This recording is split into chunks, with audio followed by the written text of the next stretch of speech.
Новиот председател на регулаторната комисија за енергетика ќе биде нова алка во бизнис мрежата на Христијан Мицкоски.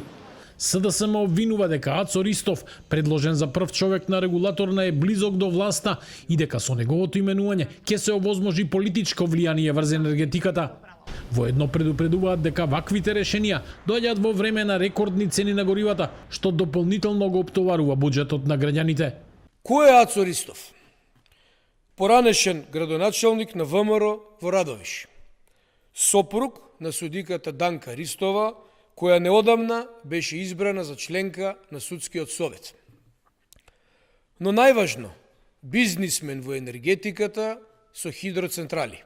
Кога граѓаните ќе видат денеска повисока цена на горивата, нека се сетат на оваа бизнис мрежа на Мицковски. На тоа кој ги предлага, а кој ги одобрува високите цени.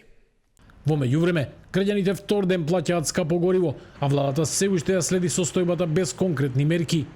Од ДУИ велат дека поскапувањето ги изголемува трошоците за транспорт и ќе се прелее врз цените на другите производи, па бараат итно намалување на давачките за заштита на стандардот.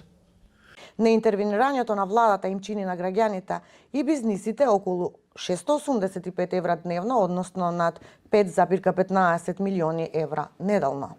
Само во последните 2 недели граѓаните платиле над 10 милиони евра повеќе за нафтени деривати.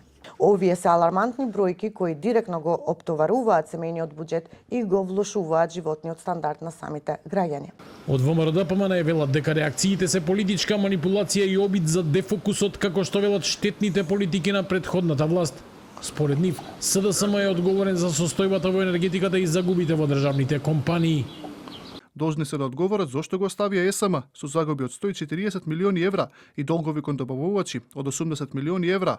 Зошто го направија РЕК Битола, зависен од скап увозен јаглен, и зошто дозволија цената на произведена струја да достигне неверојатни 140 евра за мегават час, да ја кредијата поголема, додека системски го уништувале ЕСМ во истиот период 2017-2024 година искраделе милиарди денари од ЕСМ, зашто веќе се процесирани пријави за кривично гонење за 16 предмети само од РЕК Битола, а тој број секојдневно растае. Од владата вчера соопштија дека се разгледуваат мерки за ублажување на ценовниот удар, меѓу кои намалување на ДДВ-то за горивата.